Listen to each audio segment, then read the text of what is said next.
الله وبركاته. بسم الله الرحمن الرحيم.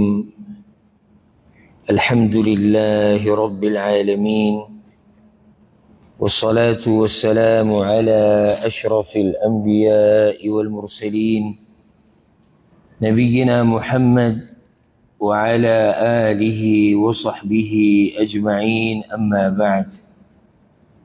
بترجمي او تفسير بدي مبارك درسونو کی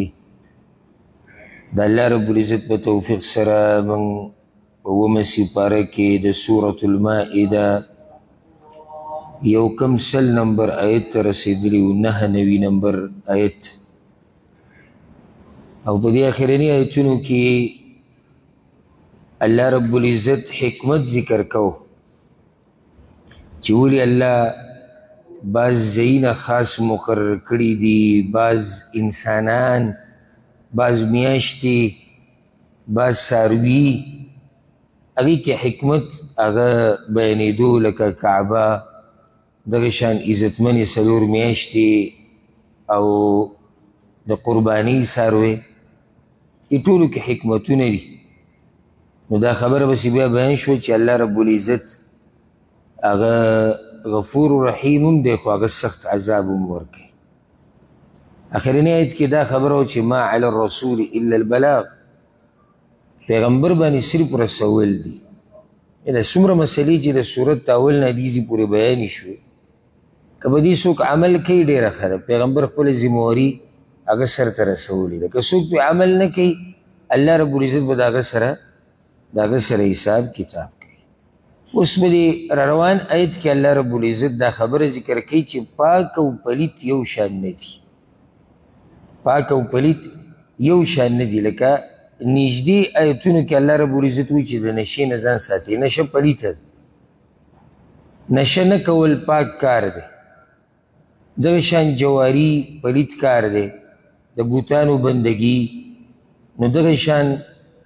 سودخور حرام خور چی دا پلیت کارونا کئی دوی ندی پشان دا آگا چا چی ردی کارونا اللہ ساتلی دی. دا یو شان ندی. ولو اعجبک کثرت الخبیث، اگر که تعجب تکی چی یرا پلیتوال خودیر دی. نو دی روان آیت که دا مسئلہ بیانیگی چی دو خبری یادی ساتا. یو دا پاک و پلیت یو شان ندی، چرتا هم یو شان نشی که دی. آگا که عمل دی، کاغا وینا دا و کاغا انسان دی، یعنی پاک وینا او پلیت وینا دا چرتم یو شان نشی که دی. پاک عمل پلیت عمل دا یو شان نشی که دی. پاک انسان او پلیت انسان دا یو شان نشی که دی. ورسره دا خبر یاده که اگر کتا دا ہوئے چیر پلیت خو دیر دی، یعنی یو کار دی ناروا دی پلیت کار دی خلق دیر کئی تب دا نہیں چیر دیر خلق کئی، یا دغه خلق چې په خباستونو کې لګیا دي، په فحاشیانو کې، په حرامو کې، دا ډیر دي کنه. زموږ دغه سرکار خو نشته، زموږ خو کار دی سره چې موږ پاک او پلیت ته وګورو. په دې روان آیت کې دا دوه خبرې اهمې بیانېږي. او دا ولې ذکر کېږي؟ ځکه چې نږدې په دې آیتونو کې الله رب العزت موږ د بعضو پلیتو کارونو نه منع کړو چې دا به نه کوئ. اوس کې سړی دا وایي چې دا خو ډېر خلک یې کوي، نو اللہ وی دیر دی کئی کنه، دیر خلق با غلط روانی نو تب سوئی چی دیر خلق غلط کار کئی. اعوذ باللہ من الشیطان الرجیم، بسم اللہ الرحمن الرحیم، قل لا يستوي الخبيث والطيب، توایا ندی برابر پلیت و پاک. ولو اعجبك كثرة الخبيث، اگر که تعجب کیا چیتا لر دیر والے دا پلیت. دا ایت دیر ناشنا ایت تے پدی وانی پویدو پکار تی. حلال و حرام مسئلہ ذکر شو دا صورت ابتدان اکثر مسئلہ دا حلال و حرام ہوئی، دا کار حلال دا حرام. حلال پاک تے او حرام اگر پلیت تے. دلتا اس اللہ تا توی چی دا دوان یو شان ندی گوری. گورا کافر او مؤمن یو شان دی ندی. گناہگار او دا اللہ تابدار بندہ یو شان ندی. جاہل او عالم یو شان ندی. چې د پیغمبر صلی الله علیه وسلم تابعداري کوي او بدعتي انسان چې په دین کې نوي کارونه کوي دا یو شان نه دي. طالح او صالح یو شان نه دي. الصالح نیک عمله، طالح بېدینه بد عمله، دا یو شان خو نه دي. او دا مسله ولې زموږ نه بیا د دین په باب کې یېره شي؟ دنیا کې خو موږ ته ښه یاد دی، لکه ته کله ورشي سبزي الې که نه،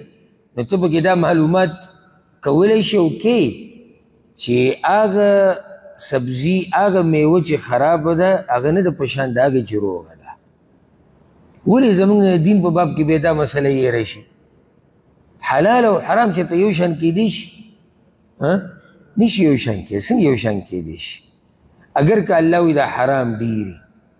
نو د الله په تله کې هم دا یو شان نه دي، یاد یې که. او د هوښیارو د عقل د خاوندانو په تله کې هم دا یو شان نه دي. د عقل خاوند چې اوس کمقلي عقل یې په پوندو کې پروت وي د هغه خبره جدا ده، خو عاقل سړی چېرته تا ته دا نشي ویلی چې پلیت او پاک یو شان دي. که کارونه دي، که هغه ویناګانې دي او که هغه انسانان دي،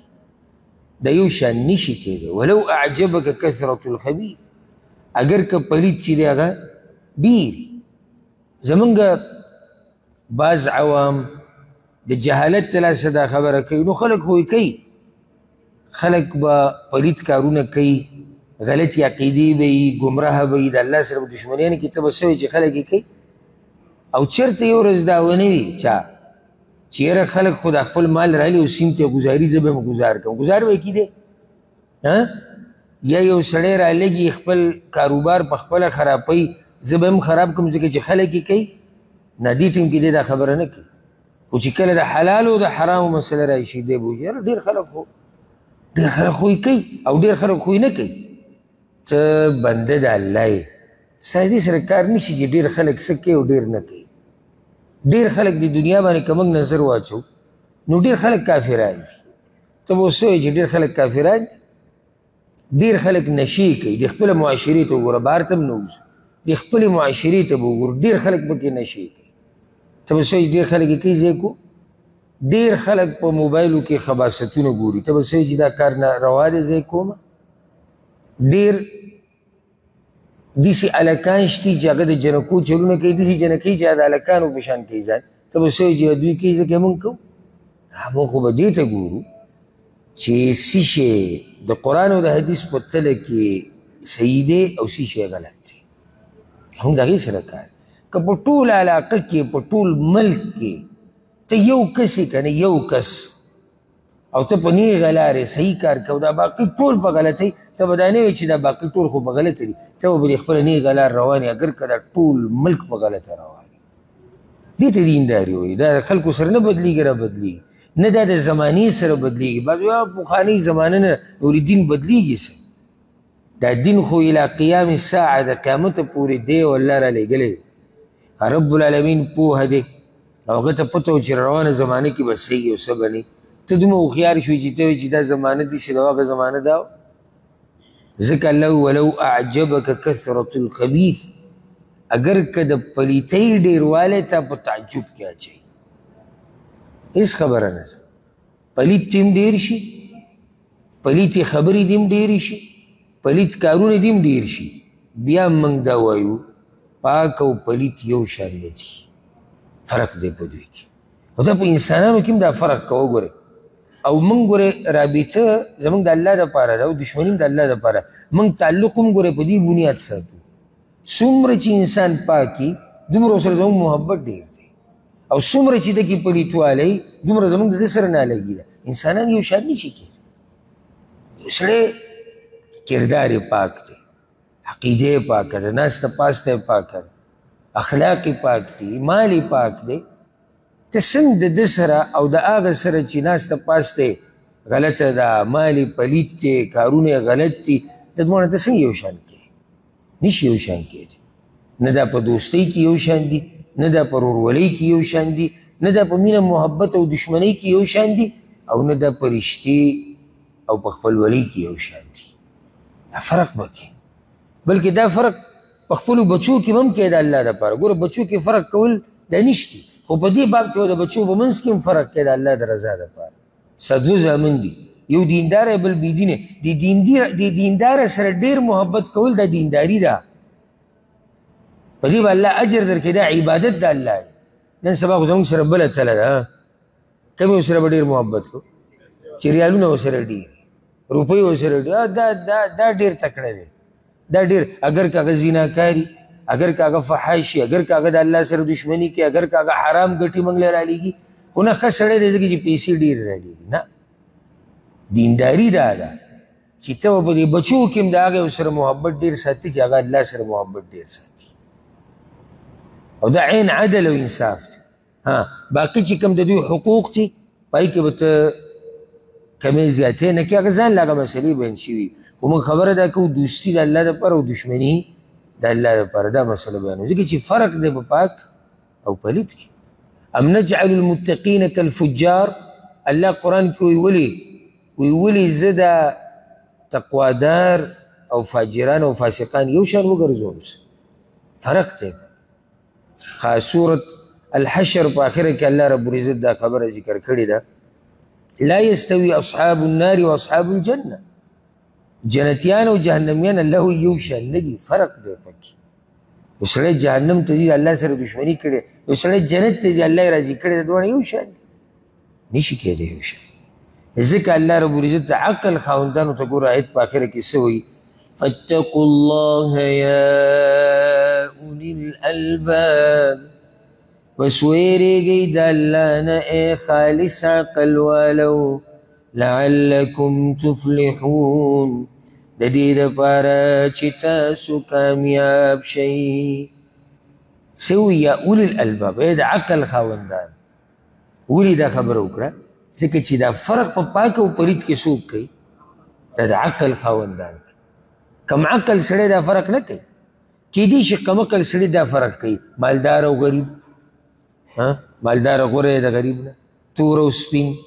عربی او عجمي، جیداد والا او فقیر، په نسب کې زورور او په نسب کې کمزور، کیدای شي هغه سره دا تلی. خو دا تلی ټولې غلطي دي. یو سړی غریب دی او اوچت انسان دی، یو سړی تور دی او قیمتي انسان دی، یو سړی عربی دی او اوچت انسان دی، یو سړی عجمي دی او اوچت انسان دی، یو سړي سره پوټ ځمکه نشته او هغه ډېر قدرمن او عزتمن او تقوادار سړی نشي کېدی؟ کېدی شي. نو ځکه دغه تلې ټولې د کمزوري تلې تله هغه دا ده چې موږ به ګورو چې څوک پاک کارونه کوي، پاک انسان دی، او څوک غلط کارونه کوي، پلید کارونه کوي او غلط انسان دی. زموږ سره تله چې الله راته ښوولې د آیت کې هغه دا ده، قل لا یستوي الخبیث والطیب ولو اعجبک کثرة الخبیث. ورسره دا یاده که الله خو دا وایي که نه، اگر که پلیتي ډېره وي، زه ورسره دا ته م ووایم ورسره یاده که اگر که دا پلید کارونه چې کوي دی مالدار وي، اگر که دا پلید کارونه چې کوي دی ښایسته وي، اگر که دا پلید کارونه چې کوي دی پښتني، اگر که دا پلید کارونه چې کوي دی جیداد والی، دی بیا هم پلید کارونه کوي او پلید دی. وایي زه پرې خفه کېږم، زه هم که دا پوزه په دې خاورو کې ککړه کړي که نه، نو قانون هم دقه دی کوم چې الله ذکر کړی دا نه بدلېږي په دې سره. ورسېدی پې که نه؟ نو ویرېږئ د الله نه ای د عقل خاوندان. حدیث کې ولې وایي چې د الله نه ویرېږئ؟ جواب د هغې دا دی، دی په دې وایي چې په پاک او په پلید کې کله انسان فرق کوي چې کله دی د الله نه یېرېږي. چې د الله نه نه یېرېږي بیا د دې کارونو ته توجه نه. لعلکم تفلحون دې دپاره چې کامیاب شي، دې نه دا فایده راووته چې تقوا لار د څه ده؟ لار د کامیابۍ ده. الله دې موږ ته نصیب کړي. اوس الله رب العزت بل ادب ښیي، او دا څوارلسم ندا او غږ دی مؤمنانو ته، او په دې کې بیان شوی دی ادب السؤال، د سوال کولو ادب. د عالم نه چې سوال کوي که نه، د هغې ادب وي. زه ډېر په ادب سره دا خبره کوم، موږ کې اکثرو ته دا ادب نه دی معلوم. زه د خپلې معاشرې خبره کوم، د پښتنو موږ کې اکثرو ته دا ادب نه دی معلوم. که څوک پرې خفه کېږي الله دې خوشحاله کړي، خو هسې پالتو صفت نه شو کولی. ولې؟ د هغې ما سوچ کړی دی یو څو وجې دي. یو وجه دا ده چې موږ چېرته دومره شوق نه دی ساتلی چې موږ د دین په باره کې تپوس وکړو. نو ادب خو به موږ هله زده کړی وی چې کله موږ سوال کولی نو چې موږ سوال نه کوو نو ادب د څه شي زده کوو که نه دنیوي کم کار سره چې زموږ شوق ته موږ پوره زده کړی زموږ دومره شوق نه و چې موږ تپوسونه د دین وکړو ځان په دین پوه وکړو نو ادب به ما د کوم ځای نه زده کړی وی چې ما تپوس نه کوو که نه زما دا خبره غلطه دویمه بعض مولیانو حضراتو دا کوتاهي کړې ده چې هغوی دا ادب موږ ته نه دی ښودی ځکه چې موږ ته خو به یې څوک ښایي که نه وحي به کېږي موږ ته نه دی ښودی شوي بلکې بعضو موږ له موقع د سوال نه دی راکړي ته به تپوس نه کوې به چې مولوي صاحب څه ووایي سمعنا واطعنا په دې زموږ ایمان دی که دا خبره غلطه ده او که دا صحیح ده سوال به نه کوې که سوال دی وکړه ته بې ادبه یې نو اوس به زه ادب د سوال صحیح زده کړم چې په ما باندې پابندي د سوال کولو ولګېده دا درې څلور خبرې ما ته ښکاري چې دا د دې وجه ده دغه شان على وجه العموم عام خبره چې وکړو څومره چې سړی د تعلیم نه لري تعلیم دینی دا په سر کې دی او بیا دنیوي تعلیم هم ګوره انسان ته ادب نه ښایي دا خبره یاده که څه نه څه ادب سړی زده کړي کنی داسې ډېر د دنیا ګډ تعلیم یافته ته خو یې شواله د خبرو چل نه ورسي او په سر کې هغه دی چې څو پورې تا دین نه زده کړی ادب انسان نشي زده کولی نو چې یو معاشره لري که نه د علم نه نو د دې آدابو په دې معاشره کې بیا کمی لازم به دا کمی ته لرې د علم نه ته لرې د هغه تعلم نه ځکه هلته دا کمی هغه راپېښ شو نو دلته الله وایي چې د سوال یو ادب دی دا نه چې رادانګې چې څه دی زړه غواړي هغه کوه نه د سوال یو ادب دی او طریقه ده او که ما ته دا کیسې شروع کړه دا داستانونه چې رامانه چې سوالونه کېږي په څه څه طریقه کېږي نو ته به تعجب وکړي د خندانه به ورته شیني پوره په کتاب لیکلی کېږي خو زه دا ټول معذوره ګڼم ځکه چې دا مونږ کې کمی دی مونږ یې زده کړی نه دی ګاډي کې به روان تپوس دا طریقه دی سړی ګاډي کې روان ګاډي نه چرې وایي په لاره به روان چې خامخامخ به ته روانې څه کار به یې دی مخې ته یو تپوس مې کوو اول سلام وکړه بیا د هغې نه بعد ووایه څنګه یې ښې بیا وایه که اجازت تیزې او سوال وکړمه دته نه ده ښولې دا چا دا طریقه او نه ده زده کړې دا طریقه ښه موبایل د شپې په یو بجه به دی تا ته ټلیفون کوي په خپله فارغه دی ښه نو که اوچت تېره کړو بس دا یاره دا علماو کې تکبر دی ته دته مازدیګر په 4 بجې ټلیفون کوو دی نه اوچتې ولې زه لږ کار کوم ته که کار کې ته ټلیفون مه اوچته اوسه خبره نه ده خو عالم کې د شپې په یو نیمه بجې اوچت نه کړو دا متکبر دی اصل وجه دا ده خفه کېږو به نه کوم سړی چې دا خبرې کوي د نه علم پېژندلی نه علما پېژندلی دي چې عالم څه ته وایي او علم څه ته وایي تپوس کولو یو وحي یو ادبي یو طریقې اوس موږ سره دا نور خلک هم اکثر رابطې کوي عربو کې بعض دا اردو والا سوال کوي او کې ما دا خبره نوټ کړې ده باقاعده ویل تا ته میسیج وکړي ټلیفون کولی شم نو که تا ورته وایي چې دی به تا ټلیفون او که داسې ته ټلیفون وکړي چې تا اوچت نه کړو بس بیا ته نه کوي که چېرته بله موقع راغله بیا زمونږ هغه اکثر زما دا خبرې لږې ترخي خو دا د اصلاح دپاره دي اوس که زه به پرده واچوم نو ما تا ته زمونږ د غلطۍ پته هغه ونه لګېدی چې مونږ کې څه کمی دی دا کمی که مونږ معلوم کړو نو مونږ به د ځان نه لرې ته ټلیفون مصروفه کوه دې ته بیا کې دا 3 ورځې مخکې مسله ده که ما ته یو کس ټلیفون کوو مازدیګر او زه یو ځای کې یو کار کې وم چا سره ناست وم ډېر اهم مجلس ما یو پیر مصروفه کوم موبایل حالانکه زما موبایل همیشه سایلنټ ما چېرته د موبایل اواز نه دی کولو کړی خو هغه خوځېږي هغه اواز راټوټ وکړ ما بیا مې بند یاره کنی 15 پیرې وده کړې بیا چې زه د هغه ځای نه راووتم ما اوچت ما ته پته و چې کار مې غلط دی خو دا سوال لږ ډېر اهم و ما چې یو سړي ته پته وي چې کار مې غلط دی او بیا دا غلط کار کوي ده ته څه سوی اول زما سوال دا دی خو چې یو سړي ته دا پته هم نه چې کار مې غلط دی زه ده ته مونږ ووایو چې کار دې څه دی خو دی وی ما ته پته دی چې کار مې غلط و خو سوال هغه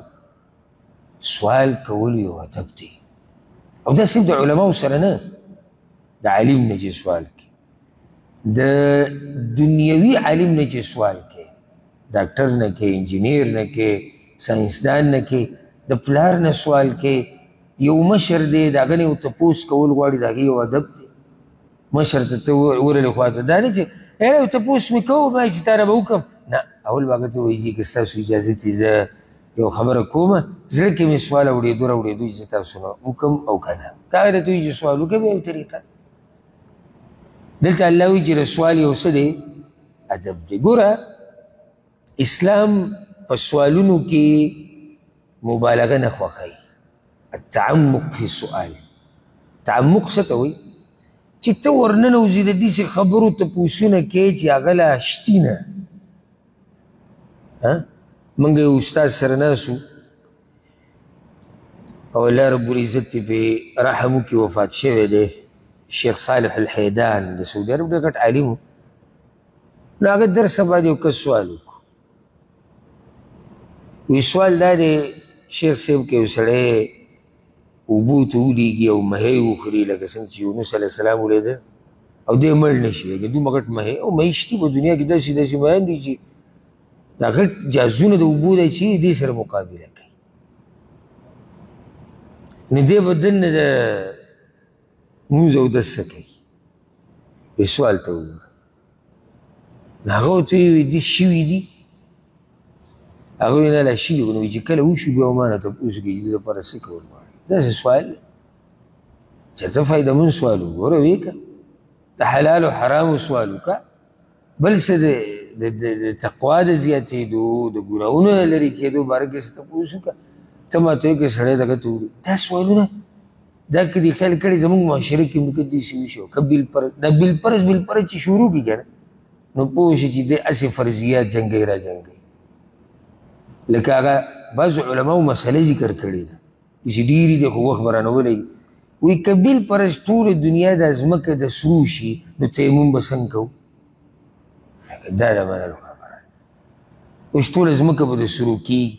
او که چېرته بلفرض داسې وشو بیا به هغه وخت کې ورسره ګوري چې اوس څه وکړو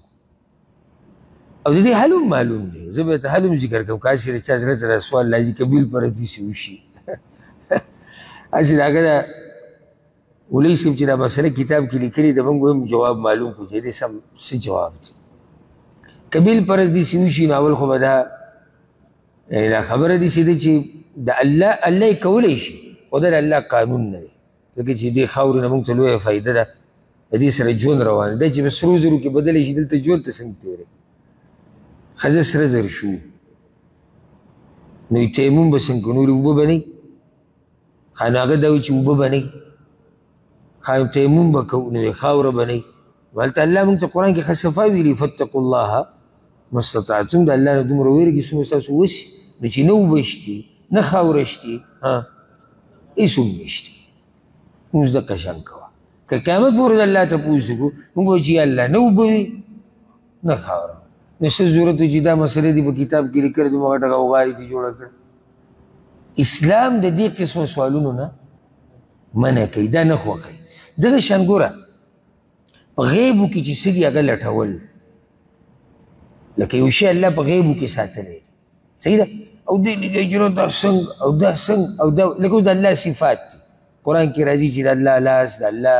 مخ او دی راشي چې دا څنګه او دا د انسانانو دی په شان او دا څنګه او دا دی ګوره چې څومره درته الله ویلي دومره په ایمان ساته اخوا پکې څه له ګوتې ووایي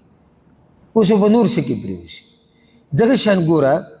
الله د یو شي باره کې موږ ته نه دي ویلي چې دا حلال دی او که دا حرام دی یعنې الله ته غلی شوی دی دی لګیا دی نه جي دا څنګه او دا ولې او دا لکه چې الله ته غلی شوی دی حدیث کې راځي رسول وسلم وایي حلال واضح دی حرام واضح دی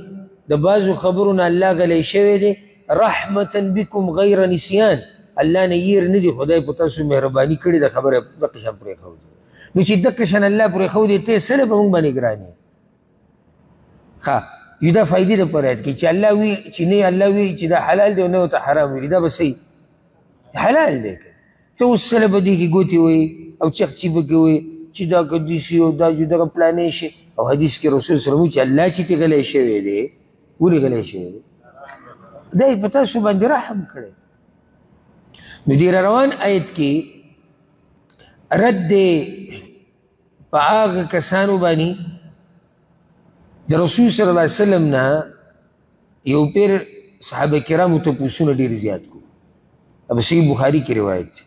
انس بن مالک رضی الله عنه رسول صلی الله علیه وسلم خطبه وکړه خو داسې خطبه وکړه چې ما په ژوند کې داسې خطبه د هغه نه واورېدله وی بیا یې دا وویل که تاسو ته د هغه خبرو پته وی کومې چې ما ته معلومې دي نو تاسو به ډېر لږ خندلی او ډېر به م ژړلی فغطى اصحاب رسول الله صلی الله علیه وسلم وجوههم انس بن مالک وایي د رسول صلی الله علیه وسلم ملګرو صحابه کرامو په دې مخونو باندې کپړې راواچولې وله خنین او د هر یو د سینې نه د ژړا هغه اواز راته لکه کټوۍ چې فوټ کېږي دې کې یو سړی پاسېده و چې سوال کو هلته رسول صلی الله علیه وسلم وایي که ما ته چې څه معلوم دي که تاسو ته معلوم وی تاسو به ژړلی چې سړی راپاسېد وی زما پلار څوک دی سوال اوس به یو سړی دا وایي چې نه دومره بې ادبه و چې د پلار تپوس یې کوو اصل کې هلته مسله وه د تپوس یې چا کړی د ده نوم دی عبدالله بن حذافه السهمي رضی الله عنه د ده د دې پلار په باره کې به بعضو خلکو دته خبرې کولې چې دا ستا پلار نه دی او ستاسو یعنی والعیاذ بالله د ده په مور باندې به یې د زنا بهتان لګو او چا به یو سوي چا به بل سوي نو ده د رسول صلی الله علیه وسلم د پوښتنې کوي زما پلار څوک دی چې دا مسله حل شي نو رسول صلی الله علیه وسلم ابوک حذافه ستا پلار حذافه دی که یو روایت کې داسې راځي الله اکبر مور ته پته ولګېده چې د زوی پاسېدلی بټک جومات کې او دا تپوس یې کړی دی چې زما پلار څوک نو چې دی کور ته راغی هغې ورته ستا په شان نافرمانه بچی ما په ژوند کې نه دی لیدلی ستا څه کار دی چې ستا څه سوچ دی چې ما د جاهلیت د زمانې والو د زنانو په شان زیناګانې کړي دي او بیا پاسې او د رسول صلی الله علیه وسلم په مخ کې او د صحابه کرامو منځ کې ما شرموي خو هغه هم ملامته نه و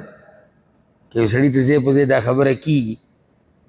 الغرض د هغه دا سوال دلته غیر مناسب و سوال غیر مناسب په دې کې یو کس پاسېدو په یو بل روایت کې صحیح مسلم کې هغه وایي زما پلار څوک دی رسول صلی الله علیه وسلم ابوک سالم مولا شیبه ستا پلار سالم دی چې هغه شیبه د شیبه غلام و هغه آزاد کړی دې کې یو کس پاسېد وی زما پلار کوم ځای کې دی یعنی چې دنیا نه تللی کوم ځای کې او جهنم کې وایي چې د رسول صلی الله علیه وسلم په دې مخ مبارک کې دا غوسه موږ ولیده او په مخ یې وایي سلوني تپوس کوي کله سړی د غوسې نه ووایي خو په هغې باندې دا باز پوه نه شو کله سړی غوسې کوي غواړه چې څه غواړې یاره غواړه زما د دې انداز نه تاسو معلومولی شي چې دا د غوسې خبره ده لکه اوس یو سړي ته ووایم چې ته څه غواړې ویې غواړه یو سړي ته دا ووایم مړه غواړې چې څه ویې غواړه ځه دې دواړو کې فرق نشته فرق دی دویم زه د غوسې نه وایم معنی چې مې غواړه رسول صلی الله علیه وسلم وایي سلوني عما شئتم چې څه تپوس کوئ د غوسې نه وایي خو دا بعض په هغې باندې پوه نه شو دا تپوسونه یې شروع کړو یو شی بل شي نو الله رب العزت د ایتونه راولېږل منافقانو به رسول صلی الله علیه وسلم تنګو هغوی به داسې ناشنا تپوسونه کول چې که زه په دې سفر باندې وځمه نو زما سره به څه کېږي مخې ته چا به دا ووایي استهزا به پکې وکړه بعضو زما هغه اوښه به کوم ځای کې چا به ښه صحیح معلومات کول نو مؤمنان چې کم رښتینو په خپلو سوالونو کې هغو به کوتاهۍ کې واقع شي او منافقانو دا موقع غنیمت وګڼله نو هغوی پکې مذاق او ټوکې او مسخرې شروع کړې. الله دا آیت راوړی یا ایها الذین آمنوا ای ایمان والو لا تسألوا عن أشياء إن تبد لكم تسوكم تپوسونه مکوئ په باره د هغه شیزونو کې که ښکاره شي تاسو ته جواب د هغې خفه به کي تاسو لره. ولې په هغه خبرو پسې ګرځئ؟ جواب به ښکاره شي بیا به څه لکه دې یو ته څه وویلی شو پلار دی جهنم کې، نو څه ضرورت ته چې ته دا تپوسونه کې؟ رسول اسلام ته خو الله وایي، خو زموږ نه خبره پټه ده که لکه اوس یو سړی د خپل پلار یې ښخ کړو او مسلمانو زه د امید دی چې الله به وبخي او جنت ته به لاړ شي. تپوسونه کوي زما پلار کوم ځای کې، زما پلار کوم ځای کې، زما پلار کوم ځای کې. نو اوس که دې ته جواب میلاو شي پلار دی جهنم کې دی، نو دا خبره به ده ښه ولګېږي او بده به ولګي؟ بده به ولګي. ها اوس الله وایي که تاسو د قرآن د نازلېدو په وخت کې یو خبره باندې تاسو پوهه نه شئ، یو سوال ستاسو ذهن ته راشي، د هغې وضاحت به درته وشي، ځکه چې ما دا پیغمبر درلېږلی د څه دپاره دی؟ د قرآن د وضاحت دپاره. وَإِن تَسْأَلُوا عَنْهَا حِينَ يُنَزَّلُ الْقُرْآنُ او که تپوس کوئ تاسو د هغې په باره کې په هغه وخت چې نازلولی کېږي قرآن تبد لکم نو ښکاره به شي تاسو ته. داسې خبره به پټه نه پاتې کېږي چې تاسو ته یې ضرورت وي. دا قانون یاد کړئ. داسې کیدی شي چې د حلال او د یو حرامو مسله الله زموږ نه پټه کړي او د قیامت په ورځ به موږ رانیسي، بیا پرې رانیسي موږ ولې او زموږ نه یې پټه کړې ده. او حدیث کې راځي رسول وسلم وایي هر هغه خبره چې تاسو جنت ته نږدې کوي د جهنم نه م لرې کوي، او هغه خبره چې جهنم ته م نږدې کوي د ګناه کارونه دي، هغه ما تاسو ته بیان کړي دي. الله رب العزت قرآن کې والیوم اکملت لکم دینکم، نن ما ستاسو دین پوره کړو. نو که څه خبرې پکې پټي نو بیا خو دین پوره شوی نه دی که نو که چېرته مطلب د دې خبرې دا شو د الله که چېرته داسې خبره راله ستاسو ذهن ته یا راپېښه شوه او قرآن نازلېږي نو الله وایي د هغې به وضاحت وشي،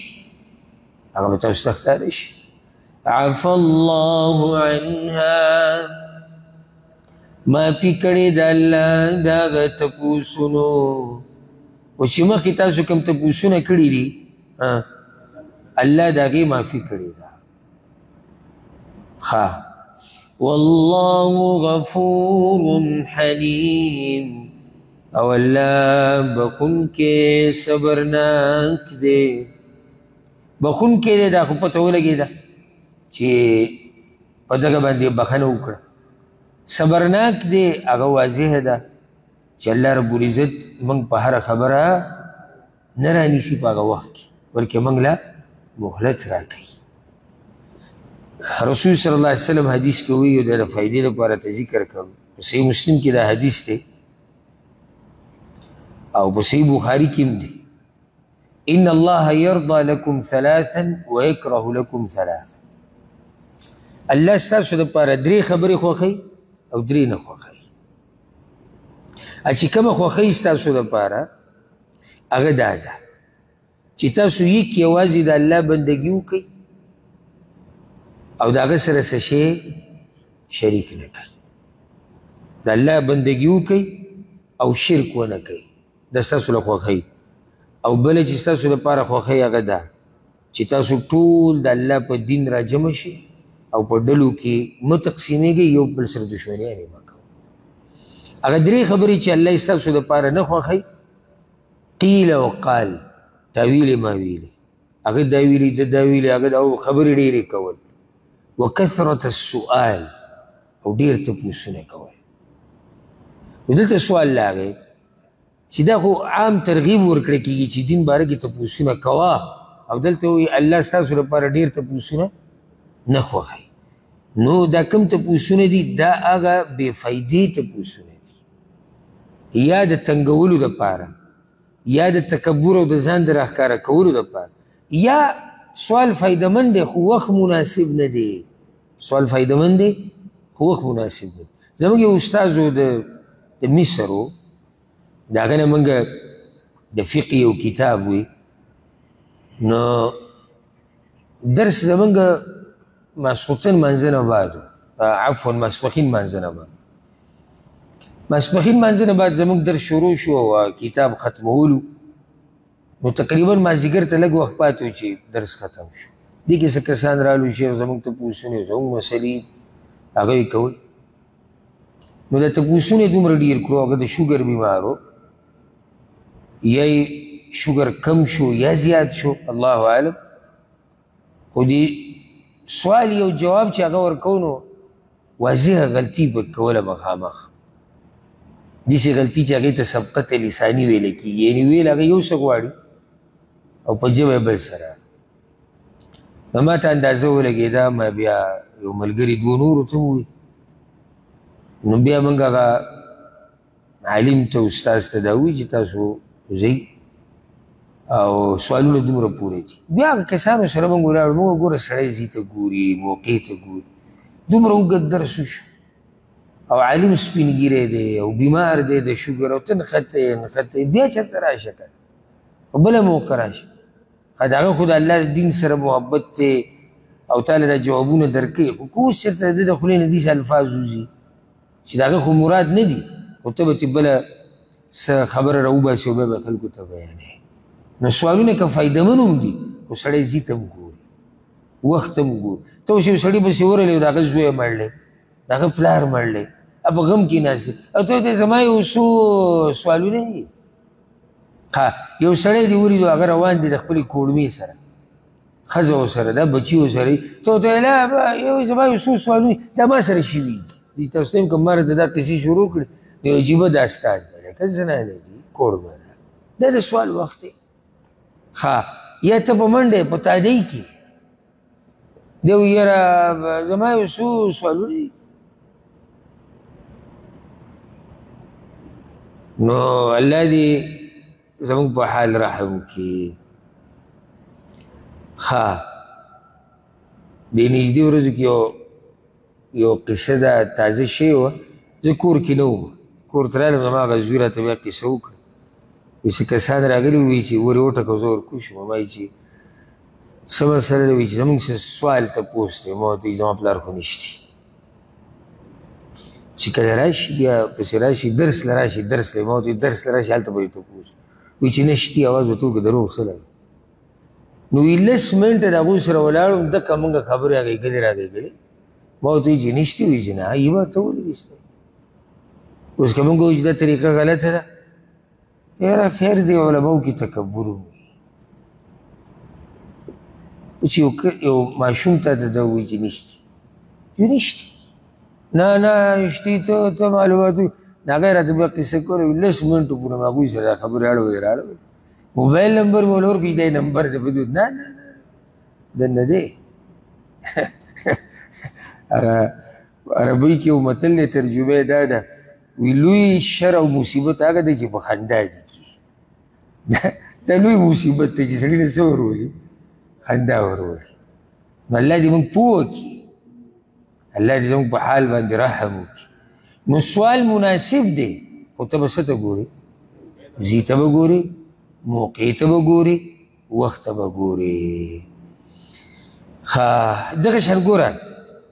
درته یو فایده ذکر کړم. الله ګوره موږ ته دا هم نه دي ویلي چې د هر شي تپوس کوو. لکه زه له مثال درکړم، تا له یو چا پروګرام وکړو د ډوډۍ، ستا ملګری ستا خپل دی، تا ته ویل منکر راشه، ته ورغلې، د مانځه ټیم شو، یا ځان له نفل کې یا سنت د فرض مانځه نه بعد ته کور کې کې، هلته د هغوی کور کې ظاهره کې دا ټول ځای څه دی؟ دا ښه صفا دی، پاک دی. دلته اوس ته لګې تپوسونه کې چې یاره دا دلته خو ماشومانانو مې چا ځای نه کړي که نه، او دې ځای کې خو به یې نه کړي که نه، او دا ځای څه پته نه چې سلون نو ښکاري چې دلته به ما او ته الله په دې نه وي مکلف کړي چې ظاهره کې څه نشتي، اوس پاک ته ورځه لمونځ کوه. ته په سفر باندې روانې، یا ته په لاره کې روانې دي صاحب دا مثال کوي او د بلې نه په تا باندې اوبه راغلې ناوږۍ نه څه زینه په تا باندې اوبه راوڅڅېدې دي ستا په کپړو ولګېدې ظاهره کې په هغې کې څه لکه رنګ بین هر څه د هغې برابر دي څه داسې پته نه لګي چې دا پلیتې اوبه دي نه ته اوس ور وټکه ټک دا اوبه چې برې نه راغلې د پاکې وي که پلیتې لکه ګوره چې ظاهره کې پکې څه نشتې د پلیتو اوبو پته لګي بین تیزي رنګ یې بدلي د هغې ښه صفا پته لګي خو چې نه تې بین ځي تا بین کړې نه یې رنګ شتې نو ګمان دا دی چې دا اوبه څه دي پاکي دي الله ته په دې نه مکلف کړی چې ته به اوس دا معلومات کې ځای په ځای به ګرځې چې دا اوبه پاکي دي که دا پلیتې بل مثال پې وایه ته یو علاقې ته ورغلي جومات ته نوې علاقه ده ستا علاقه نه ته نه دا جومات والا پېژنې نه دا امام پېژنې ته ورننوتې ښه صحیح عالم راغی امام راغی قاري صاحب راغی ګیره میره برابر ده لباس برابر دی اور مخکې شو خلکو دا زموږ امام دی او تا مونځ کو په دومره پرده پرته ده مانځه نه بعد ته راووتې د ده عقیده څه ده مشرک خو به نه وي که نه بریلی خو به نه وي که نه نه دې ټیم کې دې ته پوښتنې ته ضرورت نشته ښه نو سړی ما ته دا وایي چې تا ویلي چې عقیده یې خرابوي په هغه پسې مونځ نه کېږي دا کله دا چې تا ته پته ولګي چې تا ته پته ولګي خو چې یو سړی مستور الحال دی مستور الحال یعنې الله به پرده راچوي تا ته لا پته نشتي او تا پسې مونځ وکړو دا مونځ ته صحیح دی او په دې تپوسونو پسې مه ګرځه ولې موږ ځان ته دا دین نه دی دا موږ ځان ته په خپله ګران کړی دی بعض مسلې موږ ځان ته دومره ګرانې کړي دي که نه په خپله چې بیا به موږ په خپله عمل نشو کولی او ځکه رسول وسلم وایي چا چې د دین سره مقابله کړې ده دین په غالب شوی دی او د دین سره څوک مقابله کولی شي پرځول کشتي نه مطلب سره د دې حدیث مطلب دا دی لکه الله تا ته دا ووایي مثال در درکوم چې دا مونځ 4 رکاته دی ته وایې زه یې 6 کوم چې تقوا ډېره یې زه یې څه وکړو دا اوس ته د الله د دین سره څه کې مقابله کې رسول وسلم وایي سر ته به یې ونه رسېد دا دین به د باندې زورور شي ها الله ستا دپاره یو شی حلال کړی دی صحیح ده غوښه واله ځه غوښه حلاله ده د حلالو څاروو ستا د تقوا دا حال دی چې په سر اوړېدلې ځان تقوا د خود ساخته تقوا بوجۍ جوړه کړې ده چېرې زه دا غوښې نه خورم سر ته به یې ونه رسېد هغه دینداري کوه چې الله او د الله رسول درته ښولي د ځان نه ډېر تقوادار پکې مه جوړوه یاره جي بلکل دا خندا چېرې دا څه ده نه نه دا پکې نشته زه ملک کې وم یو ځای کې چا راته بیا دا قصه وکړه نو چا سره مې ملاقات یو ځای کې میلمه وو بهر څه کسان ولاړو د دې حجرې د دې دروازې یا د کړکۍ سره ګڼه ډېره وه هغوی د هغه ځای نه ننداره کوله کسانو سره څه خبر راغله او زما الحمدلله خپل ځاني دا طبیعت دی زه خوش طبیعتي مې خوښی او کوم هم خوش طبیعتي د ملګرو سره خپلوانو بچو سره ښځو سره ټولو سره نو هغه څه خبره موږ وکړه موږ وخندل بیا ما ته یو ملګري وایي چې هغه بهر ولاړو د هغوی سره هغوی که یو وایي چې موږ وایي چې دا خو چې ته تقوادار سړی به وایي موږ وایي چې دا به چېرته تقوادار دینداره سړی به هغو بېدینه وکړه وخاندي اوس دې ته وایي میډ ان پښتونخوا د تقوا یا میډ ان پاکستان یا میډ ان افغانستان ما انزل الله بها من سلطان نه دا الله دا خبره کړې نه پیغمبر کړې دا زمونږ خود ساخته تقوا ده خود ساخته یو پیر صاحب مې ولیدو په دې مخ باندې کپړه پرته کې ستا څوم لیدلی چا راته ویل د ده 30 دي که 40 کاله وشو لکه چا لا لیدلی نه دی ولې وایي دې دا سترګې داسې پټې ساتي چې بس شي ونه لګي دا تقوا رسول وسلم کړې ده ابو بکر کړې ده عمر کړې ده جهالت زمونږ ته وګوره چې موږ د دغې سړي صفت کوو الله اکبر وایي سبحان الله 40 کاله او په جړه به ورسره وشي په جړا کېږه مه لږ صبر وکړه دا که تقوا وې رسول وسلم به دا کار کړی دا به صحابه کرام دا به دین مشران وکړه یو قصه کوله وي دلته یو پیر صاحب هغه 40 کاله که خپل پرتواخ نه و کولاو کړی 40 کاله که نه که نه ټول عمر ځینې اجتماعات دې روایت کې خطا کېږم خو 40 کاله چې سړي 40 کاله پرتواخ نه کولاو کړی نو نور هر څه خو پرېږده خو یو دسماتې دي تشو مچازو او ډکو مچازو به سهار دي دې ته موږ دینداري وایو لاندې ناستو ټولو په زوره په هغه ویډیو کې رالوي سبحان الله لکه د سبحان الله ویل نه مخکې لږ بریک ووهه سوچ وکړه چې دا تقوا په کوم ځای کې راغلې ده د رسول وسلم بیبیانې وي رسول وسلم خوراک کړی دی رسول وسلم قضای حاجت کړی دی صحابه کرامو کړي دي د اوسه پوره سلسله اخر دا پیر صاحب د کم باغ مولی و چې د 40 کاله پرتواخ نه کولاو ما په هغه ټیم کې هسې ملګرو سره خوشطبیعتي وکړه ما کېدی چې هغه بل پرتوګ جوړ کړي هغه ټې پیسې نه پای کې پرتواخ کولاولو ته خو ضرورت نه وي که نه څه وخت کې دا سټایل هم راوتی و د دې پیسو خیال وي که نه دوره پیسې به وي سمې پیسې به د خلکو جوړې کړې وي دا اوس بیا سټایل پکې بدل شو نو پیسې جیرې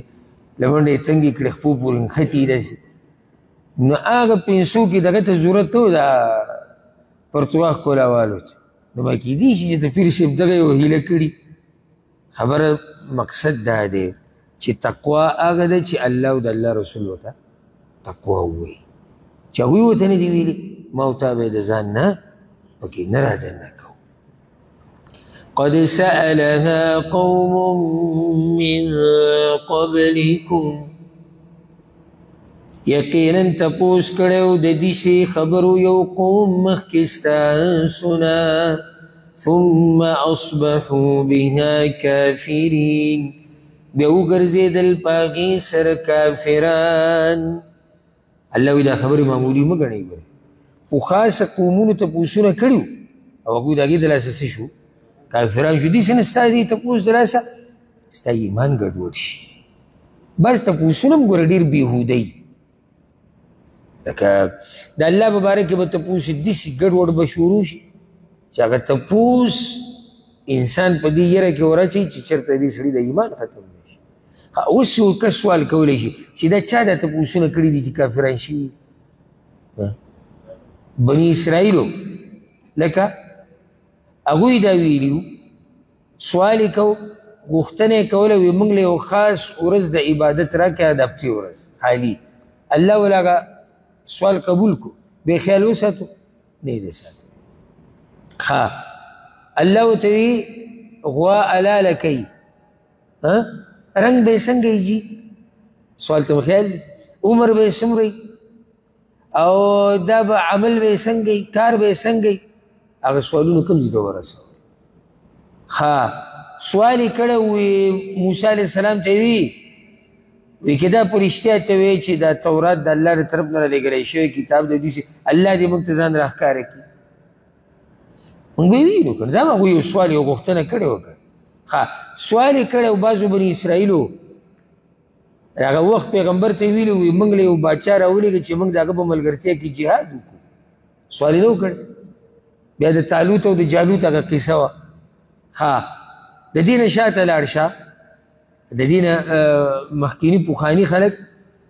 د صالح علیه السلام قوم غوښتنه د اوښې نه وه کړې سوال یې کړی غوښتنه یې کړې وه الله رب العزت د هغوی هغه سوال پوره کړو هغوی پرې کوم ځای ته ورسېږي کافران پرې نه شو د عیسی علیه السلام قوم غوښتنه د دسترخوان نه وه کړې چې دسترخوان دې راشي او موږ به صحیح ایمان راو موږ به داسې موږ به دغه هغه دسترخوان الله راولي نو ځکه الله وایي چې داسې سوالونه مه کوئ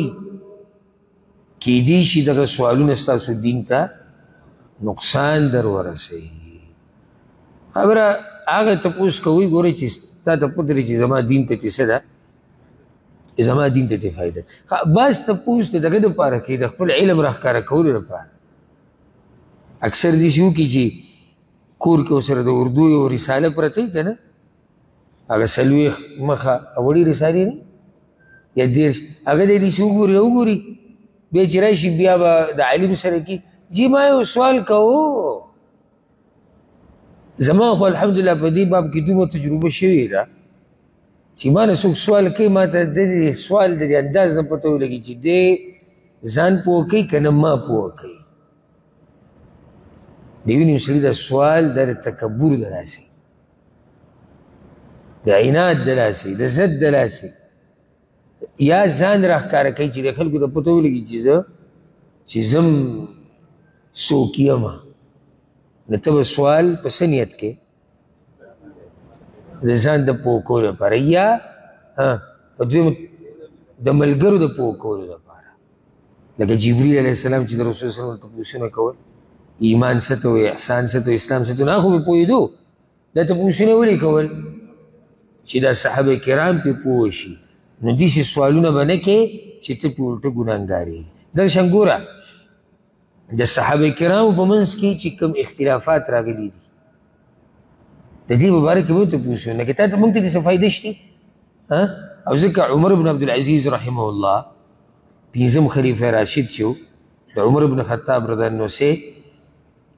هغه پسې یو کس راغی الله اکبر ګوره دې ډېر څه ناشنا جواب یې ورکړی تپوس یې د معاویه او د علي رضی الله عنهما دغه اختلاف و یو منځ کې اختلاف راغلی و هله هسې جنګونه هم شوي چې دا څنګه او دا څنګه وی تلک دماء کف الله عنها یدي دغه داسې وینې وي چې الله تې زما لاسونه ساتلي دي نو زه پې خپله ژبه ولې ولړمه مطلب دا دی چې الله موږ ساتلي وو د هغې نه هغه د هغوی په منځ کې مسلې راغلي ما او تا پکې څه لګوتې وو ما او تا ځان ولې ګناهګار او اخري فیصله د هغه قوم دا ده د الله د هغوی په باره کې رضی الله عنه ورضوا عنه ما او تا لګې نه نه نه نه دا څنګه او دا ولې او علي ولې داسې او معاویه ولې داسې او حسین ولې داسې او پلانې ولې داسې رضی الله عنهم اجمعین الله د هغه ټولو نه راضي دی چې د هغه ټولو نه راضي دی نو ته ځان څه له ګناهګار یې ځان مه ګناهګار دغه شان ګوره کله سړی د علت تپوس کوي لکه موږ ولې د ورځې 5 منځونه کوو دا سوال په 2 طریقو سره کیدی شي موږ ولې 5 منځونه کوو د حکمت معلوموي علم زیاتولو لپاره جایز دي ولې دا منځونه 5 دي دی په طور د اعتراض کوي نو دې سوالونو کې فرق دی چې کله سوال کوي که نه نو ته په نیت ته څه کوه د عبادت په نیت ته زده کړي چې زه ځان پوه کړم او الله به دې پوه کړي ورب الکعبه قسم ته ته خورم چې کله دې تپوسونه او خبرې په دې نیت کولې چې ځان راښکاره کړه یا تکبر او ضد او عناد یا دین سره دې مقابله کوله خاورې ایرې به شي دوړه وړه به شي والله نوم او نشان به دې ختم شي نوم او نشان خو که تپوس دې په دې نیت کوم چې ځان پوه کړم الله ته نږدې شم ملګرو ته فایده میلاو شي معاشرې ته فایده میلاو شي رب العالمین به دې په دې دین هم پوه کړي الله رب العزت به درې عزت هم درکړي انشاءالله روان درس نه به شروع کوو د 103 نمبر آیت نه الله رب العزت دې موږ پوه کړي په قرآن او په حدیث باندې او الله رب العزت دې زموږ دنیا او آخرت ښایسته کړي او الله دې موږ د داسې سوالونو او تپوسونو او پوښتنو نه لرې ساتي چې هغه موږ له نقصان راکوي هذا والله أعلم وصلى الله وسلم على نبينا محمد